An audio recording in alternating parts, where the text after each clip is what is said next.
Start करें chemical bonding. और chemical bonding समझ लो इनऑर्गेनिक का क्या है, बेस माना जाता है। अगर हम इनऑर्गेनिक केमिस्ट्री पढ़ना चाह रहे हैं केमिस्ट्री में, तो केमिकल बॉन्डिंग के बिना पॉसिबल ही नहीं है। सबसे पहले क्यों इंपॉर्टेंट वो समझो, सब लोग समझो ध्यान से। अगर हम तुमको बोले चेयर, तो चेयर का मतलब जैसे चेयर बोलते तो दिमाग में चेयर का इमेज जा रहा है कि नहीं जा रहा है? फुटबॉल जा रहा है। लेकिन अगर तुमको बोले कार्बन डाइऑक्साइड, तो क्या समझोगे बताओ, क्या देखता होगा? CH4 में। तो इस चैप्टर में क्यों पढ़ना है केमिकल बॉन्डिंग, वो पहले समझते हैं। केमिकल बॉन्डिंग में है क्या था, समझो ध्यान से।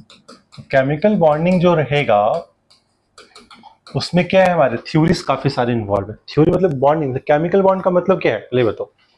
केमिकल मतलब केमिस्ट्री, और बॉन्ड मतलब, कोई बोलेंगे बॉन्ड, बॉन्ड के लिए क्या समझोगे?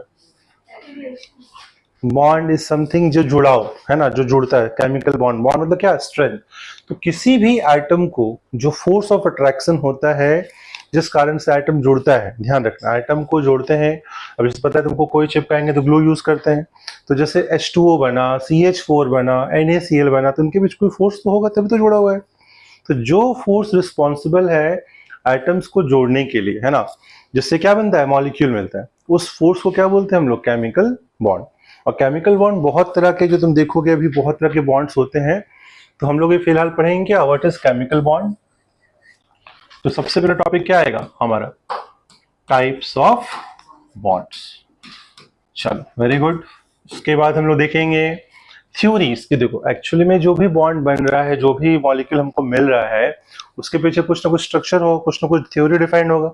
अब तुमको कोई बोलेगा what is the difference theory and law, बता चुके हैं। केमिस्ट्री में क्या पढ़ते हैं हम लोग? थ्योरी पढ़ते हैं। फिजिक्स में क्या पढ़ते हैं? लॉ। न्यूटन्स लॉ पढ़ते हैं कि न्यूटन्स थ्योरी पढ़ते हैं, बताओ पहले। तो what is the difference in theory and law, ये बताइए। थ्योरी में और लॉ में क्या डिफरेंस है एक्चुअली, कोई बताएगा? सोच के बताओ। क्यों केमिस्ट्री में थ्योरी आ रहा है, क्यों केमिस्ट्री में ऑक्टेट लॉ नहीं आ रहा, ऑक्टेट थ्योरी हो रहा है? BBT, valence bond theory, valence bond law भी तो हो सकता था। तो केमिस्ट्री में क्या है ना, केमिस्ट्री में जो चीज हम समझाते हैं आज के डेट में, जो समझा रहे हैं, ध्यान रखना बहुत इंपॉर्टेंट क्वेश्चन है। आज के डेट में जो हम समझा रहे हैं, कल हो सकता है कि ये चीज सही ना हो। थ्योरी जब और आगे बढ़ेगी, जब हमको नॉलेज और आगे बढ़ेगा, तो हम सीखेंगे ये तो गलत हो गया, इसके तो कुछ चीजों को एक्सप्लेन कर ही नहीं पा रहे।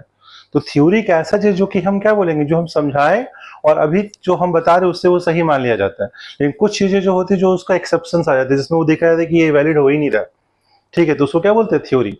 लेकिन समय के साथ साथ थ्योरी क्या होता है, डेवलप करता है और अपडेट होता है। बट लॉ क्या है? लॉ एक फिक्स चीज है जो कभी चेंज नहीं होगा। लॉ है जैसे Newton's third law, first law, second law, क्या ये अपडेट होगा? क्या ये पता है कि सच्चाई ये फिक्स हो चुका है? जो तुम लोग एक चीज और, डिस्कवरी और इन्वेंशन समझते हो, क्या डिफरेंस होता है? डिस्कवरी बोलते हैं, इन्वेंशन बोलते हैं, क्या डिफरेंस का मतलब? कुछ लोग बोले डिस्कवर, डिस्कवर किया, और एक इन्वेंशन हुआ। तो तुम इस चीज को जानते हो, फिजिक्स में भी इनफैक्ट हम लोग क्या डिस्कवर करते हैं, डिस्कवर्ड ग्रेविटेशन। ग्रेविटेशन पहले से था कि हम लोग वो बनाया बैठ के? न्यूटन ने जो डिस्कवर किया, न्यूटन ने जो ढूंढा, न्यूटन्स लॉ ने क्या ढूंढा, अपना ग्रेविटेशन को ढूंढा। तो ग्रेविटेशन पहले से था या फिर उन्होंने बना दिया? पहले से था। तो जो चीज पहले से रहता है उसके लिए डिस्कवरी किया जाता है। और जो चीज हम पहली बार बनाते हैं, जैसे भाई टेलीफोन, टेलीफोन पहले था क्या? एडिसन ने क्या किया, इन्वेंट किया या फिर डिस्कवर किया? इन्वेंट किया। एडिसन ने क्या इन्वेंट किया? लाइट को। थॉमसन एडिसन बल्ब जो बनाए थे, तो बल्ब में क्या इन्वेंशन हुआ? तो कोई तुमसे पूछ, देखो साइंस पढ़ रहे तो साइंस को समझो पहले, व्हाट इज साइंस, क्या पढ़ रहे, क्या हो रही है चीज। और जब समझोगे ना तो बहुत मजा आएगा पढ़ने में। केमिस्ट्री में बहुत इंपॉर्टेंट चीजें हैं। और ये इसलिए इंपॉर्टेंट है कि देखो तुम लोग को ना फिजिकल लाइफ में कोई तुमसे बोलेगा कि बताओ, अगर पेंट है, पेंट घर में करते हैं ना, पेंट का अगर हाथ में लग गया तो क्या पानी से धुल जाएगा? क्यों नहीं धुलता पानी से? क्योंकि पेंट क्या है, नॉन पोलर। क्या है वो? Non polar. और नॉन पोलर चीज जो है नॉन पोलर में घुलेगा, और पोलर चीज कहाँ घुलेगा? पोलर में घुलेगा। तो हमारे दिमाग में क्या है भाई, कहाँ से नॉन पोलर चीज लेके आए जिसमें घुल जाए? तो केरोसिन वगैरह तुमको पता है नॉन पोलर होता है। तो तुमको पता है केरोसिन में पेंट क्या होता है, घुल जाता है। बहुत चीजें तुमको इसके थ्रू समझ में आया कि भाई कौन किस में घुलेगा, कौन किस में नहीं घुलेगा। जैसे बोले मीथेन, मीथेन तो सबने देखा भी नहीं है। नाइट्रोजन, अमोनिया, ऑक्सीजन, कुछ है क्या हमको पता? नहीं, देखा नहीं, लेकिन सबको पता है। तो इस चैप्टर को पढ़ने के बाद हमको एक टेक्स्ट मिलेगा, ये समझ में आएगा ये केमिकल बॉन्डिंग में जितने भी केमिकल, जितने भी कंपाउंड्स तुम पढ़ते हो आज के डेट में, उनके बीच क्या फोर्स ऑफ अट्रैक्शन है, किस तरह का उनका स्ट्रक्चर है, क्या शेप है, कौन पोलर है, कौन नॉन पोलर है है ना, वेंडरवॉल फोर्स पढ़ोगे आगे जाके, तो ये सब चीज़ उसको देखने के लिए। और हम फिर से बता रहे हैं कि मगर केमिस्ट्री तुमको या फिजिक्स जो भी है साइंस समझोगे ना तो बहुत इंटरेस्टिंग है, रटना कुछ नहीं पड़ेगा, एक्सेप्शन कुछ होते नहीं, एक्सेप्शंस आर ऑल जिसमें तुमको नॉलेज और डिटेल में चाहिए होता है। समझ में आया क्या बता रहे, बहुत बेसिक चीज बता रहे, डिस्कवरी, इन्वेंशन, थ्योरी, लॉ, समझ में आया क्या बता रहे। थ्योरी का मतलब क्या है, क्या वो कभी चेंज हो सकता है कि नहीं हो सकता, थ्योरी हो सकता है, लेकिन लॉ कभी चेंज हो सकता है नहीं। समय के साथ साथ कौन चेंज करेगा, थ्योरी या लॉ, थ्योरी। जैसे जैसे साइंस बढ़ेगा, डेवलप करेगा, समय आएगा, चीजें हमको और पता चलेगा। पहले के जमाने में बोलते थे कि भाई गैलीलियो को तुम सुने हो, क्या बोलते थे, जो कि है आसमान से धरती क्या गोल मानते, धरती फ्लैट मान देते हैं, फिर चीजें बदली ना धीरे धीरे। तो पहले थ्योरीज होती, थ्योरी को हमेशा अपडेट किया जाता है समय के साथ। तो सबसे पहले जो थ्योरी हमारे केमिकल बॉन्ड को बनाने के लिए आया था वो था कौन सा theory, octet theory. This was the first theory. कौन दिया था इसको, लुइस, जिसको लुइस डॉट स्ट्रक्चर तुम बोलते हो, पढ़े हो ना इस चीज को, वेरी गुड। दूसरा थ्योरी क्या है वो बताओ, क्या है, वैलेंस, बोले पूरा, बॉन्ड थ्योरी। इसमें क्या पढ़ते हैं हम लोग, इसमें पढ़ते हैं हम लोग ओवरलैपिंग, कैसे एटॉमिक ऑर्बिटल का ओवरलैप होता है, ओवरलैपिंग ऑफ ऑर्बिटल्स पढ़ते हैं, है ना, जिससे बॉन्ड बनता है, टाइप्स पढ़ते हैं। सिग्मा और पाई बॉन्ड सुना होगा, सुना है ना, सिग्मा पाई बॉन्ड कैसे बनता है यही देखने जा रहे हैं, समझना 11th में जितने बच्चे हैं। तीसरा, और इसी में पढ़ेंगे क्या, इसमें एक और चीज पढ़ेंगे जिसको बोलते हैं क्या, हाइब्रिडाइजेशन, जिससे बिना बहुत कुछ तुम डिफाइन कर ही नहीं पाओगे, तो ये भी बहुत इंपॉर्टेंट उसी से पढ़ते हैं। फिर आता है तीसरा थ्योरी, क्या है, valence, shell, electron pair, repulsion, repulsion theory. इसको शॉर्टकट में क्या बोलते हैं, VSEPR, VSEPR। अब होता क्या है कि जैसे ऑक्सीजन को तुम जानते हो O2, अब एक वीडियो तुमको दिखाएंगे यहीं पे, तो ऑक्सीजन जो होता है ना वो VBT के अकॉर्डिंग, वैलेंस बॉन्ड थ्योरी के अकॉर्डिंग माना जाता है डायमैग्नेटिक, मतलब कि वो मैग्नेट से खींचेगा नहीं, मैग्नेट से दूर भागेगा। बट एक्चुअल में क्या देखा जाता है कि जो ऑक्सीजन है ना वो मैग्नेट से चिपकता है, मैग्नेट उसको अट्रैक्ट करता है। तो ये जो है ये थ्योरी समझा नहीं पाता है, इलेक्ट्रॉन पेयर रिपल्सन थ्योरी, क्या बोलते हैं शॉर्टकट में, वेस्पर थ्योरी। इसके अलावा भी तुम देखो वेस्पर थ्योरी, एमओटी आएगा, फिर इसके बाद एक और थ्योरी आएगा, इसको क्या बोलते हैं, मॉलिक्यूलर क्या, ऑर्बिटल थ्योरी। तो ये जो थ्योरी है तुमको समझाता है कि ऑक्सीजन तुम्हारा क्या है, पैरामैग्नेटिक है या डायमैग्नेटिक। तो यहां से पता चलता है कि भाई जो हमारा ऑक्सीजन है वो क्या है, पैरामैग्नेटिक होता है। ठीक, और क्या बताता है ये तुमको, बताता what is the bond order, bond order क्या है, बॉन्ड एनर्जी क्या लगेगा, ये सब तुमको समझा के दिखाएगा, बॉन्ड एनर्जी, बॉन्ड लेंथ क्या होगा। ठीक है, तो हमने भी जस्ट बोला, क्या बोला कि जो ऑक्सीजन है, ऑक्सीजन का जो एक्चुअल नेचर क्या माना गया था, डायमैग्नेटिक। देखो दो तरह का मैग्नेटिक नेचर होता है, एक होता है डायमैग्नेटिक, दूसरा होता है पैरामैग्नेटिक। कहाँ पढ़े, स्ट्रक्चर ऑफ एटम में स्टार्टिंग में पढ़े थे, ठीक है। तो ऑक्सीजन को माना जाता है डायमैग्नेटिक, क्या माना जाता है, according to valence bond theory. But actual में ऑक्सीजन क्या है, पैरामैग्नेट, मतलब वो मैग्नेट से अट्रैक्ट होता है। तो वो कहाँ ढूंढा गया था, किसमें, इसमें एमओटी के थ्रू उसको सही किया गया था। वेस्पर थ्योरी तुम लोग को पता है, वेस्पर थ्योरी कुछ और, ये क्या बताता है, ये बताता है मॉलिक्यूल्स का स्ट्रक्चर कैसा होगा, शेप कैसा होगा, है ना, बॉन्ड एंगल कितना आएगा। तो ये सब चीज हम लोग इसमें पढ़ने वाले, स्ट्रक्चर क्या, शेप क्या, बॉन्ड एंगल क्या। जैसे हमने बोला ना तुमको, चेयर, चेयर का दिमाग में तुमको जा रहा है इमेज क्या होगा, लेकिन मीथेन का कोई इमेज जा रहा है, नहीं जा रहा है। तो इस थ्योरी को पढ़ के हम सबको समझेंगे कि एग्जैक्टली मीथेन दिखता कैसा होगा, कैसा होता हो, क्या है, नहीं, हर चीज को समझेंगे। और एक लास्ट में इसके बाद हम लोग कुछ छोटे टॉपिक्स पढ़ेंगे, उसको बोलते हैं डायपोल मोमेंट। क्या बोलते हैं उसको, बहुत इंपॉर्टेंट चीज, डायपोल मोमेंट क्या बताता है, कोई पोलर होगा कि नॉन पोलर, ये हमको समझना है इससे। फिर एक चीज पढ़ेंगे इसको बोलते हैं फजान्स रूल। तो क्या पढ़ना है पहले समझ लो, ताकि हम लोग उसको अच्छे से पढ़ें। ये बताता है कि जितने भी मेरे आयनिक कंपाउंड्स हैं, NaCl, NaBr, क्या वो 100% आयनिक होंगे, नहीं। तो तुम देखो कि जितने भी आयनिक कंपाउंड्स होते जो अभी तक 10 तक पढ़ते हैं हम लोग, कोई 100% आयनिक है ही नहीं, सब में कुछ ना कुछ कोवेलेंट कैरेक्टर रह जाता है। ठीक है, देखो एग्जांपल समझेंगे कैसे आ रहा है। और लास्ट में हम एक चीज और पढ़ेंगे, इसको बोलते हैं वैंडरवॉल। वैंडरवॉल क्या, इंटरमॉलिक्यूलर फोर्स। ये जो है ना मॉलिक्यूल्स के बीच होता है, एटम्स के बीच नहीं होता है। ये बताता है कि भाई कितना स्ट्रॉन्ग फोर्स है। अगर फोर्स स्ट्रॉन्गर होगा तो मॉलिक्यूल क्या रहेगा, काफी डेंसिटी कम देगा, चिपक के रहेगा। उसका डेंसिटी कम आएगा तो क्या होगा, उसका बॉइलिंग पॉइंट बढ़ जाएगा। जैसे वाटर, वाटर है और अमोनिया है और CH4 है। कार्बन का हाइड्रोजन से मीथेन बन गया, नाइट्रोजन का हाइड्रोजन से अमोनिया बन गया, और ऑक्सीजन का हाइड्रोजन से क्या बन गया, वाटर बन गया। तो वाटर जो है और CH4 जो है क्या है, गैस है लिक्विड है, क्या है बताओ। मीथेन क्या है, गैस, लेकिन वाटर क्या है, क्यों हो गया लिक्विड। तो मीथेन जो है गैस इसलिए क्योंकि उसमें जो इंटरमॉलिक्यूलर फोर्स है बहुत वीकर है, देखोगे जाके। बट वाटर वो क्या है, नॉन पोलर होता है। लेकिन वाटर जो वो क्या हो जाता है, पोलर हो जाता है, और साथ में हाइड्रोजन बॉन्डिंग भी होता है। इस वजह से जो पानी है वो क्या है, लिक्विड फेज में आ जाता है। लेकिन मीथेन क्या है, गैस के फेज में। तो ये सब कहाँ सीखेंगे, इस टॉपिक में सीखने वाले हैं। तो ये one of the most important, हम मेरे अकॉर्डिंग अगर केमिस्ट्री को समझना है तो केमिस्ट्री को समझने के लिए अगर एकमात्र कोई चैप्टर बोले ना जिससे तुम केमिस्ट्री को बहुत अच्छे से समझ सकते हो, वो chemical bonding, one of the most important. इस पे पूरा बेस्ड है इनऑर्गेनिक भी, और 12th में जाओगे तो कोऑर्डिनेशन कंपाउंड भी आएगा जो कि इसमें काफी बेस्ड रहेगा। ठीक है, तो इसको अच्छे समझते हैं। और हम लोग अभी जो पढ़ने जो हमारे टॉपिक है, मेन पहला टॉपिक क्या है यहाँ पे, टाइप्स ऑफ बॉन्ड्स। तो सबसे पहले लिखेंगे टाइप्स ऑफ बॉन्ड्स क्या होता है, क्योंकि हमारे चैप्टर का नाम क्या है, chemical bond.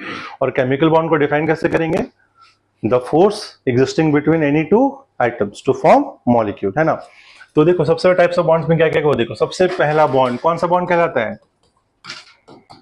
Ionic bond, very good. फिर क्या है, बोलते रहिए, कोवेलेंट बॉन्ड। फिर और कोई बॉन्ड जो तुम जानते हो, हाइड्रोजन बॉन्ड, पढ़ा सुना है, हाँ वेरी गुड। कोऑर्डिनेट बॉन्ड बहुत इंपॉर्टेंट बॉन्ड है, कोऑर्डिनेट का नाम क्या है, और डेटिव बॉन्ड, क्या बोलते हैं उसको, डेटिव बॉन्ड। और कुछ सुने हो बॉन्ड का नाम, van der Waals is a force not bond, molecular force है। बॉन्ड कब होता है, आइटम्स के बीच होता है, ठीक है। और वैन डर वाल कहाँ होता है, मॉलिक्यूल्स के बीच। फिर एक होता है बेटा बनाना बॉन्ड, क्या बोलते हैं इसको, बनाना बॉन्ड, सुना नहीं होगा 11th में जो बच्चा है पहली बार देख रहे इसको। और एक नाम बोलते हैं इलेक्ट्रॉन डेफिशिएंट बॉन्ड, क्या बोलते हैं उसको, इलेक्ट्रॉन डेफिशिएंट बॉन्ड। फिर एक होता है इसको क्या बोलते हैं, बैक बॉन्डिंग, सुना ही है, बैक बॉन्डिंग, बैक बॉन्ड बोलते हैं। तो ये सारे हमको पढ़ने वन बाय वन, क्या होता है, कैसे होता है, कहां से आया, ठीक है। चलो तो देखो, तब तक समझते हैं, नोट करो फटाफट, कर इसको पॉज करो, देख लेते हैं। समझ में आ गया सबको कहाँ तक पढ़ा है, क्या पढ़े हमने अभी बस देखा है केमिकल बॉन्ड होता क्या है, इसमें कौन कौन से बॉन्ड्स बनते हैं, टाइप्स ऑफ बॉन्ड्स पढ़ा हमने, और कौन कौन से थ्योरीज पढ़ने वाले हैं, सो दैट हम मॉलिक्यूल्स के एग्जिस्टेंस को बता सके, कैसे एग्जिस्ट करता है ना, क्या फोर्स होगा, सब समझ रहे हैं यहाँ से। चलो अब हम सबसे पहले स्टार्ट करेंगे केमिकल बॉन्ड का पहला क्या है पॉइंट, कौन सा है, सब लोग पहले से जानते हो आयनिक बॉन्ड क्या होता है। क्या बोलेंगे, अगर कोई दो एलिमेंट है ए और बी, है ना, अगर ए और बी के बीच अगर आयनिक बॉन्ड बनना है तो ए और बी में क्या क्या प्रॉपर्टी होना चाहिए, ए का क्या बोलेंगे, आयनेशन एनर्जी क्या होगा, बहुत कम। दूसरा क्या हो जाएगा, बहुत ज्यादा। दूसरा इलेक्ट्रॉन एफिनिटी भी क्या होगा, कम। इसका इलेक्ट्रॉन एफिनिटी भी क्या होगा, ज्यादा। इसका इलेक्ट्रोनेगेटिविटी बेटा क्या होगा, कम। इसका क्या होगा, ज्यादा। और अगर ये सारे प्रॉपर्टीज मैच कर रहे हैं तो पहला वाला क्या होना चाहिए, मेटल, और दूसरा क्या होना चाहिए, नॉन मेटल। तो ध्यान रखना, अगर दो मेटल नॉन मेटल के बीच अगर कोई बॉन्ड बनना है तो मेटल का टेंडेंसी क्या होता है, इलेक्ट्रॉन लूज करना, और नॉन मेटल क्या करता है, इलेक्ट्रॉन गेन करता है। तो कोई भी दो एलिमेंट अगर ऐसा, जैसे Na है और क्या है, Cl है, तो Na क्या करेगा, Na तुम्हारा एक इलेक्ट्रॉन लूज करेगा। तो जैसे इलेक्ट्रॉन अपने एक लूज करेगा इसके पास चला जाएगा, इसके पास ऑलरेडी कितना था, 1 2 3 4 5 6 7 था आउटर सेल में, इसके पास आउटर सेल में एक ही इलेक्ट्रॉन था, है ना। तो ये इसको ट्रांसफर कर देते, इसमें क्या होगा, Na+ हो जाएगा, और यहाँ पे क्या है, इलेक्ट्रॉनिक गेन किया है, क्या हो जाएगा, Cl-। तो ये जो कटायन और एनायन बन गया हमारा, इसके बीच का जो फोर्स है इसको क्या बोलते हैं हम लोग, आयनिक बॉन्ड। समझ में आया कि नहीं क्या बता रहे हैं। तो तुमसे कोई पूछ लिया, चलो एक बहुत अच्छा क्वेश्चन पूछ लिया जो बहुत लोगों को पता नहीं होता है, तुमसे कोई पूछे कि बताओ NaCl के बीच सिग्मा बॉन्ड है या पाई बॉन्ड। सिग्मा बॉन्ड सुना है ना, सब जानते हो सिग्मा बॉन्ड किसको बोलते हैं, सिंगल बॉन्ड को। जैसे कि अगर तुमसे बोलेगा Cl Cl, कौन सा बॉन्ड है, सिग्मा है। O2 में कौन सा है, ऑक्सीजन में डबल बॉन्ड बनता है, एक सिग्मा और एक क्या होता है, पाई। नाइट्रोजन में ट्रिपल बॉन्ड, एक सिग्मा और बाकी दोनों क्या, पाई। तो NaCl में कौन सा बॉन्ड है ये, सिग्मा या पाई? तो अब से ध्यान रखना, इसमें ना सिग्मा है ना क्या है, पाई। क्यों? सिग्मा और पाई जो होता है ना, वो इलेक्ट्रॉन के शेयरिंग से होता है, और वो तभी होगा जब कोवेलेंट बॉन्ड बनेगा। आयनिक बॉन्ड में ना सिग्मा होता है ना पाई होता है। तो ये कौन सा बॉन्ड है, सिग्मा है कि पाई? नथिंग। क्या बोलेंगे इसको, ये क्या है, आयनिक। आयनिक में सिग्मा पाई नहीं होता है, सिग्मा पाई कहाँ होता है, कोवेलेंट। और कोवेलेंट कब बनता है, जब इलेक्ट्रॉन में क्या करते हैं हम लोग, शेयरिंग। अभी देखोगे शेयरिंग कैसे करते जानते ही हो, तुम समझाए, समझ में आया क्या बता रहे हैं? तो कभी भी तुम्हारे पास एक मेटल हो और एक नॉन मेटल हो, तो मेटल क्या करेगा, इलेक्ट्रॉन लूज करेगा और नॉन मेटल इलेक्ट्रॉन एक्सेप्ट करेगा। उसके होने से ये कटायन बनेगा और इसके गेन करने से ये अनायन बन जाएगा। तो कटायन अनायन के बीच जो फोर्स रिस्पॉन्सिबल है, जो आइटम्स को पकड़ के रखता है, उसको क्या बोलते हैं हम लोग? और ये कैसा लग रहा है, ये फोर्स जो है स्ट्रॉन्ग होगा कि वीक होगा, स्ट्रॉन्गेस्ट होगा। ये जितने भी फोर्स पढ़ रहे हैं ना हम लोग, सारा सबसे स्ट्रॉन्गेस्ट कौन होगा, आयनिक। क्यों? अपोजिट चार्जेस क्या होते हैं, अट्रैक्ट ईच अदर। फिजिक्स में पढ़ा हमने, पढ़ते हैं है ना, डायपोल वगैरह हर जगह पे, ये ध्यान रखना। लेकिन अगर तुमसे कोई एक चीज और पूछे, देखो फिर समझा रहे हैं, NaCl के बीच कौन सा बॉन्ड, आयनिक या कोवेलेंट, आयनिक। और ये आयनिक क्या, सिग्मा या पाई, कुछ है ना, सिग्मा है ना क्या है, पाई। अच्छे बच्चे से फेल कर जाएंगे, पूछोगे बता नहीं पाएगा। अब ये बताओ, क्या ये 100% आयनिक होगा, क्या ये 100% आयनिक होगा? तो बोलेंगे नो सर, ये 100% आयनिक भी नहीं है। ये 10th तक पढ़ते हैं कि आयनिक होता है, लेकिन अब जो तुमको हम पढ़ा रहे हैं 11th है, ये थोड़ा सा थ्योरी है। और हम बताएं कि जितना तुम पढ़ोगे उतना तुमको कंफ्यूजन होगा, उतना तुम्हारा नॉलेज और डीपन करेगा। तो ये जो है ना, हम फजाल में पढ़ाएंगे तुमको, कि फजाल में ये दिखाया जाता है कि भाई ये जो तुम पढ़ रहे हो, ये 100% आयनिक है नहीं, ये क्या होगा, कुछ ना कुछ परसेंटेज क्या आ जाएगा इसका, कोवेलेंट हो जाएगा। और वो कौन समझाएगा, फजाल्स रूल। तो ये क्या बोले, इट इज नॉट, क्या some part will be, some percentage will be क्या, कोवेलेंट। और वो कितना परसेंट होगा वो बताया जाएगा। जैसे कि AlCl3 क्या है, मेटल के नॉन मेटल, एल क्या है, मेटल, और Cl क्या है, तो होना क्या चाहिए इसको, आयनिक।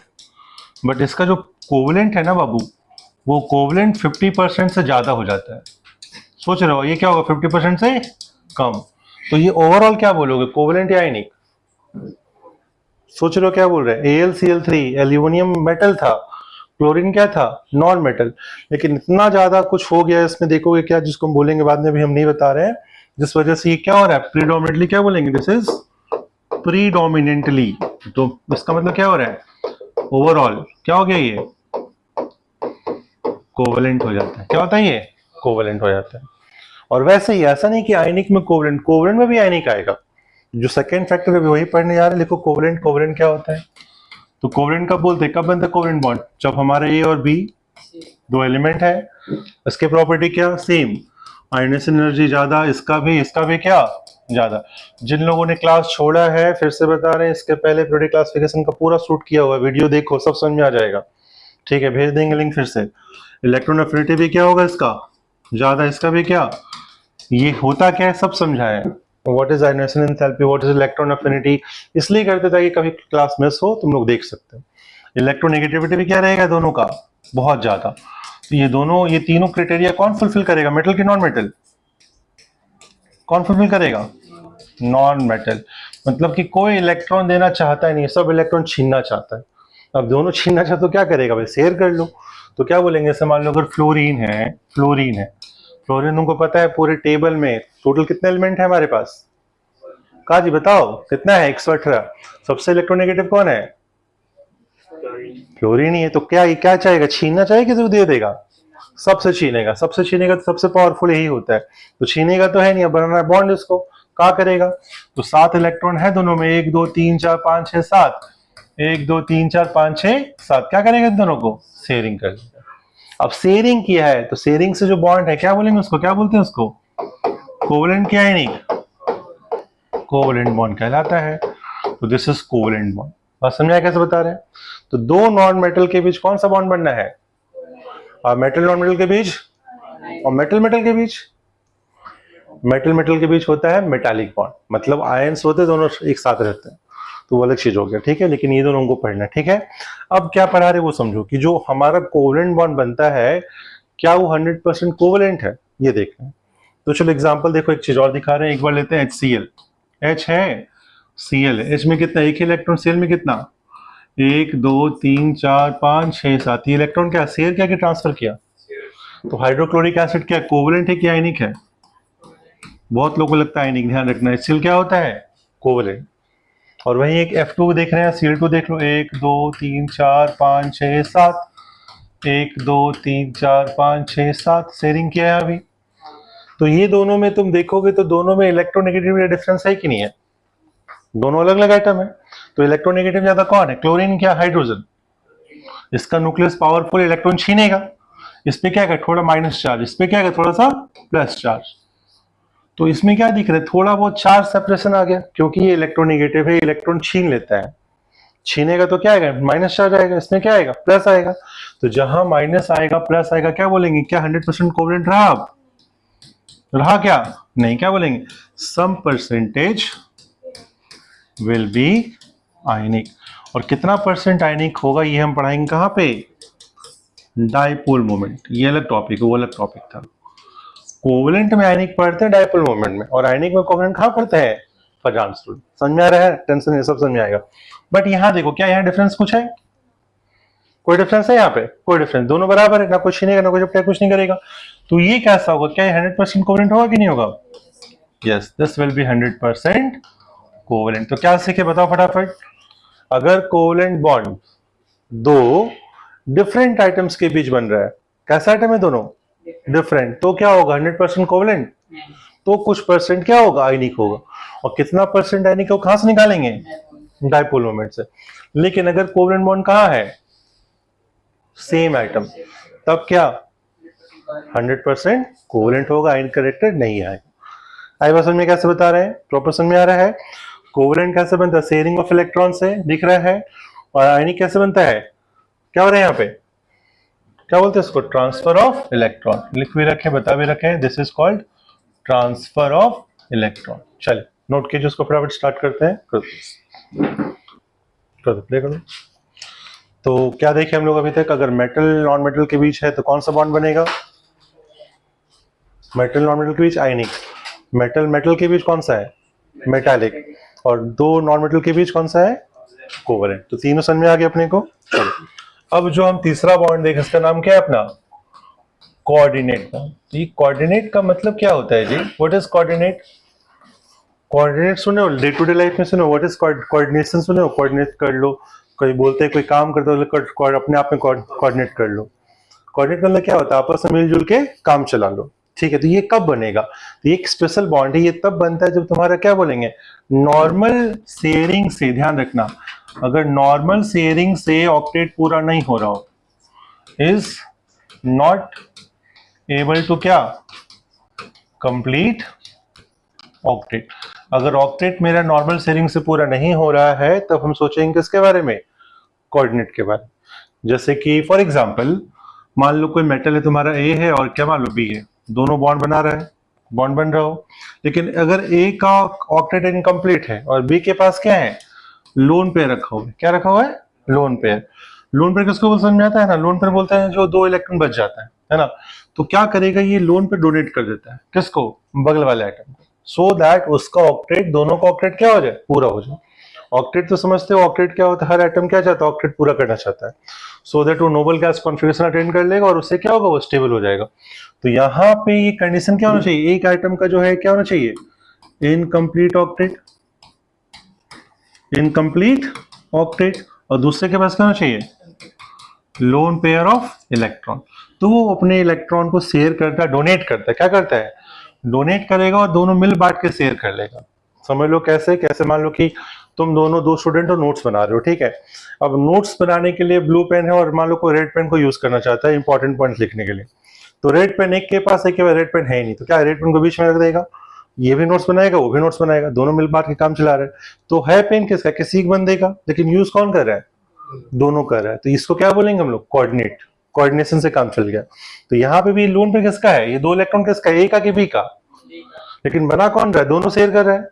ये दे दिया, लेकिन दे के ऐसा नहीं कि दे ही दिया, जैसे तुम्हारा Na+ और Cl- में क्या था, इलेक्ट्रॉन तो इसका था, लेकिन ये दे दिया तो क्या इसको शेयर कर रहा है, अब क्या परमानेंट दे दिया तो क्या बन गया, Na+ बन गया, ये क्या बन गया Cl-। तो ये क्या, ये कोऑर्डिनेट कहलाएगा। जैसे मैग्नीशियम, मैग्नीशियम कितने इलेक्ट्रॉन देता है, ध्यान रखो, 2 इलेक्ट्रॉन दे रहा है, तो क्या पकड़ के भी रखा हुआ है क्या। अगर सल्फर को 2 इलेक्ट्रॉन दे दिया तो क्या बन जाएगा, Mg2+ बन जाएगा, और सल्फर क्या बन जाएगा 2-। तो क्या ये कोऑर्डिनेट कहलाएगा, क्यों नहीं कहलाएगा, क्योंकि प्रॉपर ट्रांसफर हो गया। वेरी गुड, इस पे कटायन बन चुका और ये क्या बन चुका, अनायन बन चुका। लेकिन ये क्या पूरा ट्रांसफर कर दिया है, नहीं, ये डोनेट किया है इस तरीके से कि दोनों अपने में काउंट कर ले रहे हैं। दिया है लेकिन दोनों मिला के चला रही है, अपने में काउंट कर रहा है, इसमें भी काउंट कर रहा है। स्पेशल बॉन्ड इसको क्या नाम देते हैं, कोऑर्डिनेट, या फिर क्या, एक और नाम क्या है इसका, डेटिव बॉन्ड। फॉर एग्जाम्पल तुमको एक काफी अच्छा क्वेश्चन दे रहे हैं, ओजोन। ओजोन का फॉर्मूला क्या होता है, O3 CO, कार्बन मोनोऑक्साइड सुने हो, है ना। स्ट्रक्चर बना के देखते हैं कैसे बनेगा, एक बार बना के कोशिश करो, चलो 2 मिनट का टाइम दे रहे, दोनों बनाओ, मिलके बनाओ, O3 का बनाओ, CO का बनाओ, कैसे बनेगा स्ट्रक्चर, ट्राई करो, ट्राई करो, बाद में नोट करना, ट्राई करो। ऑक्सीजन ओजोन में और CO में कार्बन मोनोऑक्साइड, कोशिश करो बिना कि दोनों का ऑक्टेट पूरा हो जाए, ऐसा करो, कोशिश बना के कोशिश करो, क्या देखो बन के आता है कि नहीं बन के आता है। पहले अगर हम कार्बन मोनोऑक्साइड की बात करें, कार्बन में कितने इलेक्ट्रॉन, 4, ऑक्सीजन में कितने, 1 2 3 4 5 6, हम 2 का शेयरिंग करेंगे, 2 का शेयरिंग करेंगे कितना हो गया, देखो 8 पूरा हो गया, इसका ऑक्टेट तो पूरा हो गया। लेकिन कार्बन का हुआ 2 2 4 2 6 6 इलेक्ट्रॉन, क्या करेंगे अब, 6 से तो पूरा हो नहीं रहा है। अगर कोई सोचेगा सर एक और बॉन्ड बना लीजिए, तो बॉन्ड बनाएंगे तो 3 बनेंगे, तो इसका एक ऑक्टेट एक्सपेंड कर जाएगा, वो हो नहीं सकता है, और इसका भी और इलेक्ट्रॉन, 4 बॉन्ड बनेगा नहीं, 4 बनता है क्या, नहीं बनता है। तो ये क्या ऑप्शन क्या बचा कि ये जो लोन पेयर क्या करेगी, इसको कोऑर्डिनेट कर दे।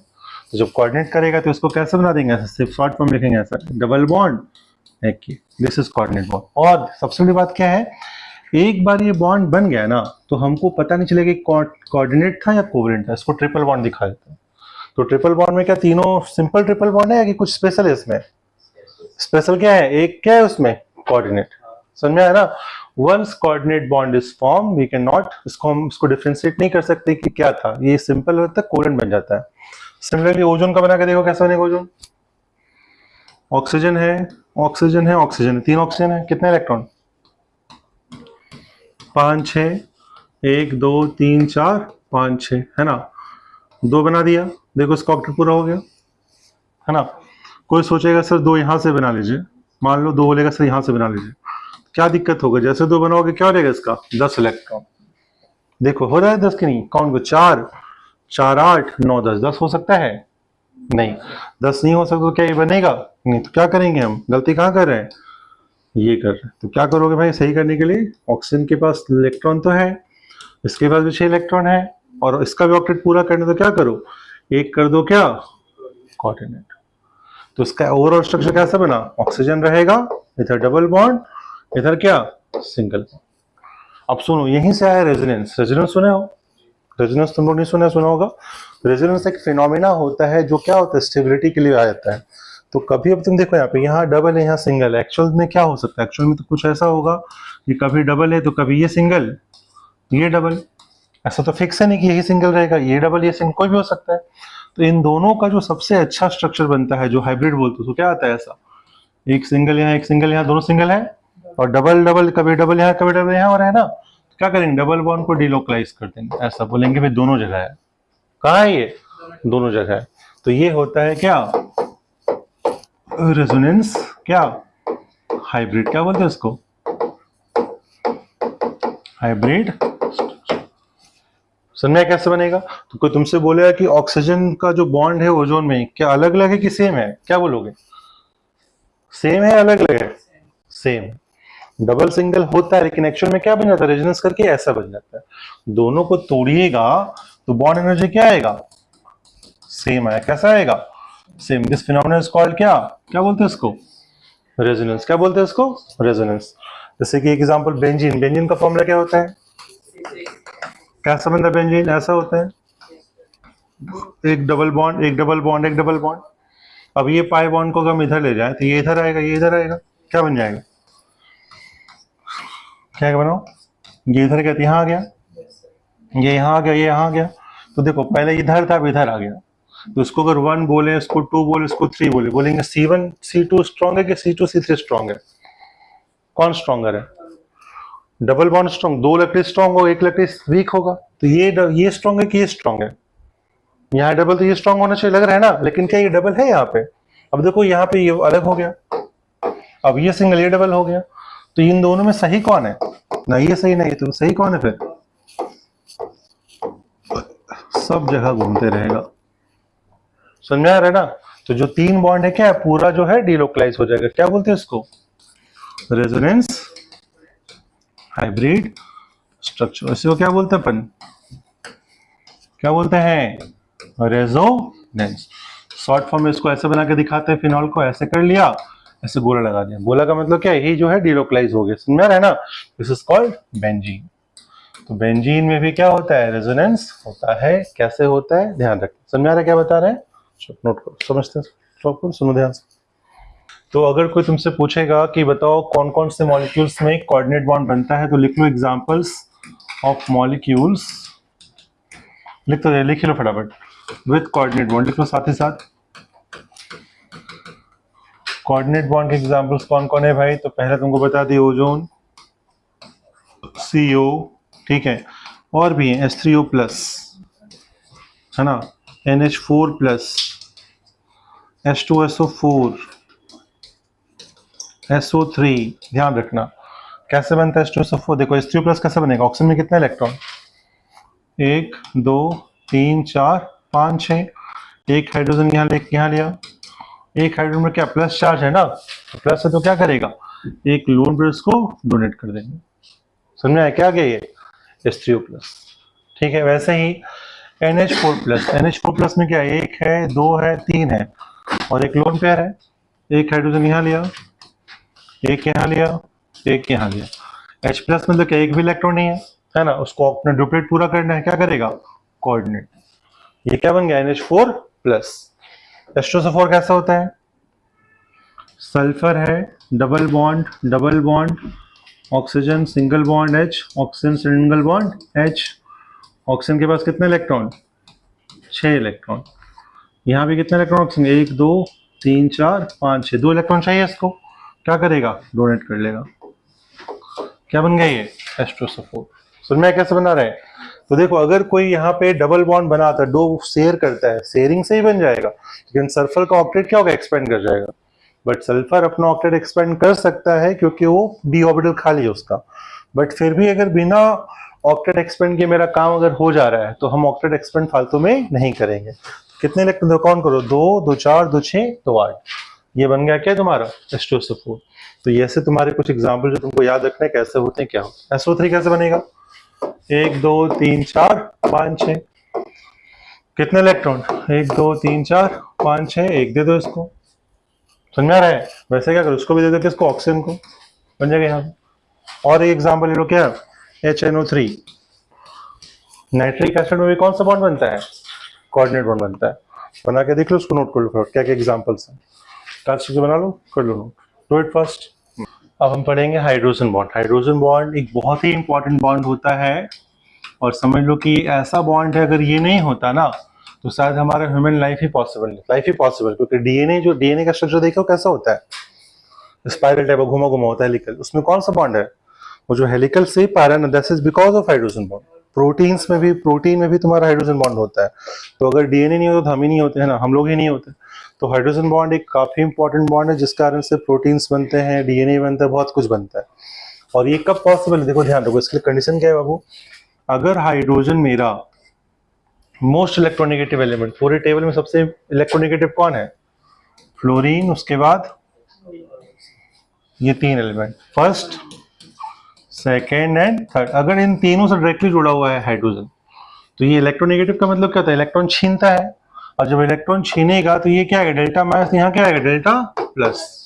तो ये जो डेल्टा प्लस इतना पावरफुल हो जाता है ना कि बगल में अगर कोई आइटम है जिसपे लोन पेयर रखा हुआ है, दिख रहा लोन पेयर, इसको क्या करता है, ये अट्रैक्ट कर लेता है। तो ये अट्रैक्शन से क्या बोलते हैं, इसी फोर्स को क्या बोलते हैं हम लोग, हाइड्रोजन बॉन्ड। कब ये कंडीशन क्या बोलो, क्या फुलफिल करना चाहिए, अगर हाइड्रोजन जुड़ा हो, किससे जुड़ा हो, फ्लोरीन और न, तीन ही एटम है, अगर इन तीन से डायरेक्टली जुड़ा रहेगा तो वो मॉलिक्यूल सारे के सारे क्या होंगे, हाइड्रोजन बॉन्ड कर पाएंगे, अदरवाइज वो नहीं कर पाएंगे। फॉर एग्जाम्पल तुमको पता है वाटर, तो वाटर में स्ट्रक्चर क्या H2O है, हाइड्रोजन किससे जुड़ा हुआ है, ऑक्सीजन से, तो क्या बोलेंगे ये क्या करेगा, हाइड्रोजन बॉन्ड बना सकता है, लेकिन क्या CH4 बना पाएगा, नहीं, इसीलिए क्या है बताया अभी हम, किस फॉर्म में रहता है ये, लिक्विड, ये क्या रहता है, गैस। क्यों लिक्विड, क्यों, क्योंकि फोर्स अट्रैक्शन बहुत ज्यादा है, पकड़ पकड़ के रखा है, एकदम बिल्कुल चिपक के रखा हुआ है, और जब चिपक के रहेगा तो क्या होगा, फेस ट्रांसफॉर्म हो जाएगा, तो गैस अगर चिपक जाए क्या बन जाएगा, लिक्विड बन जाएगा, इसीलिए लिक्विड फॉर्म में होता है। और एक चीज और, अगर यही वाटर को अगर हम सॉलिडिफाई कर दें, सॉलिडिफाई करने से क्या बन जाता है, आइस।